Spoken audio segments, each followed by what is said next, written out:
Mark Goldberg, Mark Vlogs Watches. New watch day. It's always a little bit of a, how shall we say, nerve-wracking day. New watch day. Why? Let me turn the camera around here and show you. Because there's the door. There's the window. FedEx will be walking up that sidewalk, banging on that door, supposedly by 1 p.m. this afternoon. I just know what's going to happen, and so do you. If I'm not extremely careful, I'll go downstairs. I'll grab a bite to eat. I'll use the bathroom. Critical mistake. Take a shower. And then when you come back from the street, the FedEx guy will have slingshotted a pink notice on your door that says, "Sorry, we almost tried you." Anyway, it's kind of a nerve-wracking day, but I hope you can appreciate it. I'm going to do the quick fist watch check. Then we'll talk a little bit more about what's about to happen here.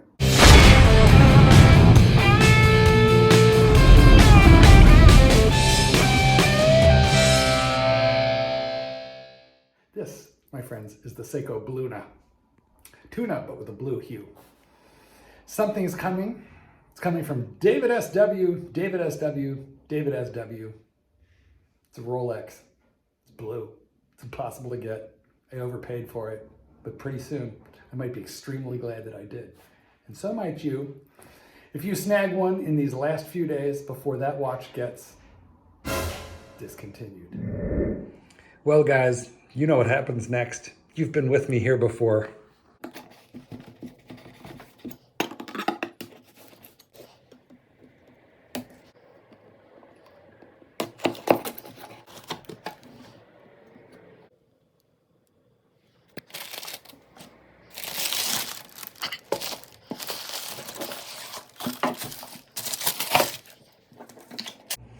Well, look what we've got here. We have a box containing a watch. We've got a David S.W. sent along a beautiful free watch roll, real leather. Can't tell, that's actual leather. Goodness. An actual cow was in fact harmed in the making of this watch roll, and a David S.W. t-shirt. So what a lovely company to do business with. And here we have a watch that I'm sure you will recognize, the OP41 in turquoise. Well, I'm going to get this watch out of the holder onto the wrist, and then let's sit down and have a chit chat about what's happening with this modern day Stella dial. Well, guys, I have to confess, this was a sight unseen purchase. There are no OPs anywhere in the cases or in the stores, not in any dial color. The introduction of the 41 millimeter Oyster Perpetual, which came out last year, got people excited about a watch that was always considered the entry to luxury level. This is a $5,900 watch at MSRP. With tax in the area that I live in, it would come out to about $6,450 US. But realistically, the chances of you seeing this watch with this or any of the bright colored, as we call them, Stella dial colors in a case at a authorized dealer is, which is to say, it's not going to happen. So let's get to the most obvious and important question that I think we could ask about this watch, which is, what did I pay for it? And oh boy, I have to tell you, this one was a little bit difficult. And I'll tell you why it was difficult, but I'm going to give you a number, I promise, so bear with me. It's difficult because it's $6,400 out the door if I would have ordered it when it first came out. But like most of you, when it first came out, I looked at it and I said, wow, that's bold. You know, there's that bright green, bright yellow, coral red, pink, and this turquoise. And I looked at it, and all of those, I thought, well, if I was getting any of these, it'd be that turquoise. But it gave me pause. not will it hold its value, but like, could I look at this robin's egg blue, this Tiffany blue? Can I look at that every day? What kind of an oddball is this? Let's face it, guys, Rolex is it's a brand, although many of us fanboy on it hardcore. Certainly I'm in that category. No apologies for that. But it's a relatively stodgy brand. It changes only slowly. It tends to not do anything wild. And then look at this. So it took me aback. I didn't know what to think. And then pretty quickly I decided that I really liked the line. But by the time it grew on me enough to think, I want one of these, they were gone. You know, there was this brief period of opportunity, okay? The early bird gets the worm. So I was a little bit late to this party. And let me tell you what, if you ordered it in the first 90 days that this watch came out, you are sitting very pretty, my friend, because you've got one and it just started to go crazy and disappeared from inventory very, very quickly. And that's right around the same time that the clamp down happened and, well, a lot happened, okay? So here's the thing. I decided that I wanted this watch after the blush was already off the rose. It was not, it was gonna, I knew I was gonna have to buy it in the secondary market. 6 months ago, checking the secondary market, these were around $12,000. And what did I think? No way can this $12,000 possibly hold. It's a $5,900 MSRP watch. No way could it possibly be selling for $12,000 for very long. I'm gonna wait and I'll buy it for 8 or 9. Oh boy, you know, famous last words. And then it started going up and up and up and up. And I sort of, at the $18,000 point, which is where it rests now, I thought to myself, it's just stupid. This watch, Rolex could turn on the tap, flood the market, the bubble could burst. I'll certainly be able to buy this watch soon and for like a lot less money, and it'll have to go back down to that 12. And that's when I heard the rumors that I think are substantial enough for me to share with you today about what's happening to this dial. But before I do that, guys, I want to tell you what I paid for the watch. So first, where did I buy it? I had a really good buying experience from David SW. As you saw the swag that he sent me, I don't think he sent that to me because I'm Mark Vlogs Watches. I think he sends that kind of stuff to most of you guys now. So the buying experience was exceptionally easy. I wired money. I got lots of communication back from David, who let me know at every stage where the money was, where the watch was. And in fact, my wire hit his bank yesterday morning, and I have the watch this morning. It's a 24-hour kind of transaction if you can get him the money by wire quick enough. What did I pay? I paid, oh God, I'm almost ashamed and embarrassed to tell you at this point, but I paid $17,900 for this $5,900 MSRP watch. So why did I do it? I did it because I think it's my last chance. I think it's my last hurrah. So I have it on authority from multiple sources who sell Rolex for a living at authorized dealers in multiple locations and multiple geographic locations, and not from the same company, from multiple companies.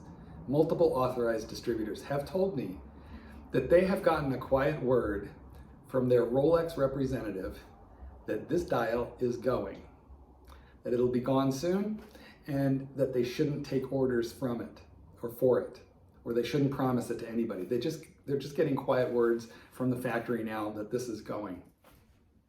And you know, when I heard that from the first source, to be quite frank, I didn't believe it. I didn't believe it, and I didn't believe it because even as of this morning, this dial is still on the Rolex website, and Rolex tends to, when they discontinue something, it's just like immediately gone, and this isn't. But I think what's happening right now is, with supplies as difficult as they have been, that the reps or the factory through the reps are trying to communicate to the authorized dealers a little bit more information than normal. I found it extremely difficult to believe, as I said, but then I got it from other sources. Now I've got confirmation from a few different places. What do you do in a scenario like that? Well, you gossip with your friends, so I immediately called my friend Mackenzie, not his real name. And Mackenzie is like the Rain Man of Rolex. And when I told him what I had heard, the first thing he said was, he sounded just like Rain Man. He goes, Stella dials, Qantas, Qantas never crashed, Stella dials. And I'm like, what? I know, it's Stella type dial, what? He goes, no, you don't understand. He goes, they discontinue those in between 1 and 3 years. And he said, and the turquoise was the first one to go, and the turquoise was on the market for only like a year or a year and a half in the 70s. He said, oh my God, they're gonna do the same thing now. So now, my entire research on the history of Stella dials consisted of a few phone calls and texts with Rain Man, the Rain Man of Rolex, Mackenzie. So you guys might have some opinions and knowledge on this that you can, share with me in the comments. But here was the determination that I made. If you look at the Stella dials on watches that they were introduced into in the 1970s, the ones that you'll be most familiar with are the day dates, but they also did it on a range of date justs, I believe. Those were not on the market very long, and those dials are impossible to get. You can get an 1803 day date for, I don't know, $10,000 on a strap, probably about $12,000 on a bracelet. Those are watches manufactured in the 1970s, but if you want to get one with one of the Stella dials, 50, 60, 70, 80, 90, six-figure numbers, depending on what color, what dial, etc. So, I think this was my last chance to get this watch, and if you are watching this video anytime close to when it's being uploaded, I think it's your last chance too. Now, I'm not telling you that it's a great idea or even a great investment to run out and spend $18,000 on this OP41 Turquoise here in the latter part of 2021. I'm not telling you that's a good idea. I'm just telling you this is a watch that I've wanted ever since I got used to the idea, and I felt stupid that I didn't buy it quickly enough. So I figure there's some possibility that this is my last chance. And I had to really weigh the odds on what do I think is going to happen to this guy. You can see I need to size it a little better.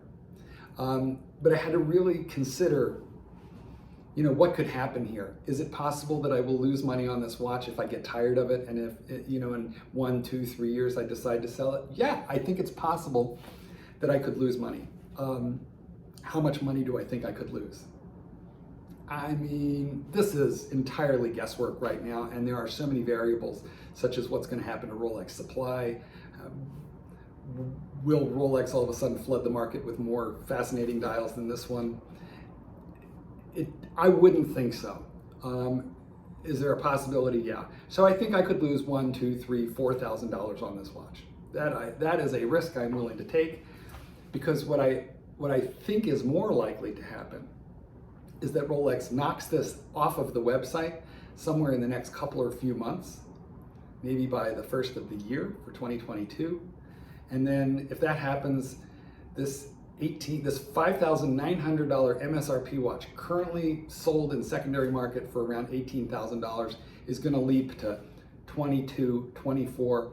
I really believe pretty quickly afterwards we would see it at $25,000, which is entirely crazy, because I gotta tell you guys, I don't even really think it's an $18,000 watch. You can go to your authorized distributor now and probably put an order in for the silver dial. I bet you they'll take your deposit or your order for the silver dial version of this. And I will tell you more in another video about what I know about the current line of OP41s, 36s, 30, all the various sizes, because this watch comes, well, not this color. This color only comes in 2 iterations, I think, but some of them come in like 5, 6 different sizes. And we're gonna talk more soon about what you should do relating to other dial colors of the OP, especially the OP41 and the OP36s.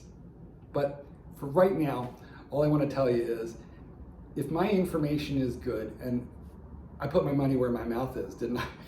I think it's good. I believe that you have a very narrow window of opportunity to buy this watch for 18, and after that, I think it's going to get stupid. There is precedent for this. Rolex doesn't often do wild and crazy things, but every once in a while they surprise you. Boom! Turquoise. Boom! Pink. Boom! Yellow. Boom! Green. And I mean vivid, bright 1970 style colors. I don't know what's going to happen. I'm not here to tell you that I'm trying to make $10,000 on this watch, because I'm not. This thing could pop up to $28,000 day after tomorrow, and I'm not selling it. My entire goal was to be able to get into it. And at $18,000, that was difficult enough for me.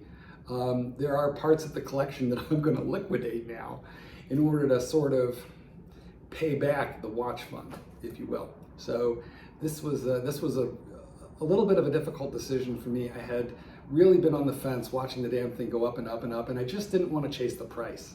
But here we are. What's going to happen to this watch? Well, my information suggests that this dial color is going to be discontinued very quickly. I don't even think they will have made it for 2 years. I think it'll be a year and a half, something like that. I think the price of this thing is going to go astronomical. I think it's going to quickly become a collector's classic. I really haven't gone over the specs of this watch, and I'm not going to in this video because that kind of information is absolutely everywhere. All I can tell you is it's my first day with this watch. Actually, I've had it out of the box maybe a grand total of 30 minutes before I quickly wanted to put this video together for you guys. And what I'm going to tell you is it's fascinating. I can't take my eyes off it. I'm going to put a loom shot here right at the end of this video so you can have a look at it. But sometimes you buy a thing sight unseen, is the way we work, watch nerds. We think we're going to like a thing, we get it in, we put it on, and we're like, oh, I didn't know that. Oh, this, you know, and then maybe it grows on you. Or maybe you love it from the beginning, and then the honeymoon is short, furious, fast, and then you want a quickie divorce, someplace. But the way this watch wears, it makes me feel like I'm going to be happy with it and for a long time. I will let you know. Okay, guys, let's take a look at the loom shot, and then after that, I want you to talk to me in the comments. What do you think? Have I gone crazy? Did I waste my money? Is my information good? But I'm telling you right now, this thing, it's going away, and soon. Goldberg. Peace out.